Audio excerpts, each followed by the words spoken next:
அப்பாமார்களுக்கு பார்த்தீங்கன்னா பொம்பளை பிள்ளைங்க மேலே பாசம் அதிகமாக இருக்கும். நம்ம ஒரு விஷயம் அம்மா கிட்ட கேட்டு அது கிடைக்கலன்னு தெரிஞ்சதுக்கப்புறம் நம்ம அப்பா கிட்ட போய் கேட்டோம் அப்படின்னா எப்போவுமே நம்மளுக்கு நோன்றது ஆன்சர் வரவே வராது.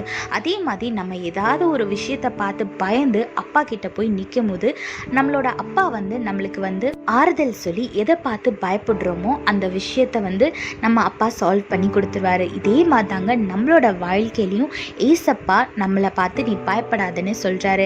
வேதத்துல பாருங்க, ரூத் 3:11 போட்டிருக்கு, இப்போதும் மகளே நீ பயப்படாதே, உனக்கு வேண்டியபடி எல்லாம் செய்வேன்னு இன்னைக்கு ஏசப்பா உங்களை பார்த்து வாக்கு கொடுக்குறாரு.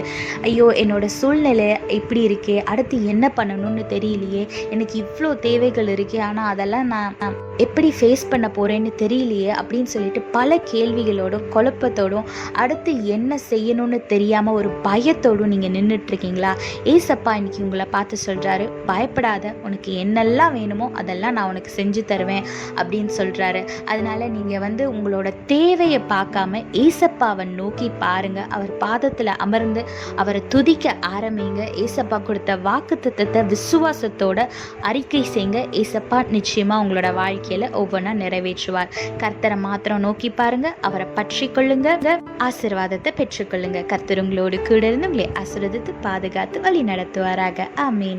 Daughters are always dad's little princess. A father always treats his daughter like a princess. He will never say no to her and he will protect her, comfort her and love her so much. Likewise, our Father God also loves us. Look what the Bible says in Ruth chapter 3 verse 11.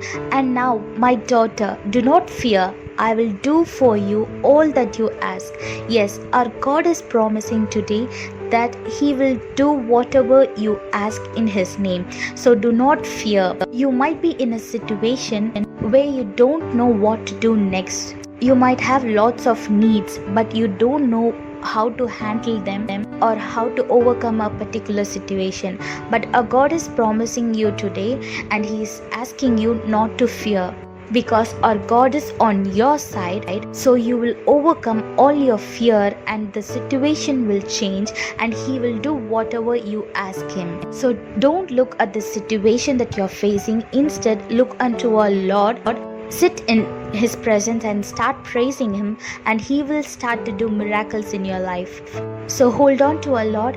Confess the promises that He has given you with faith and receive it. God bless you all. Have a blessed day. Amen.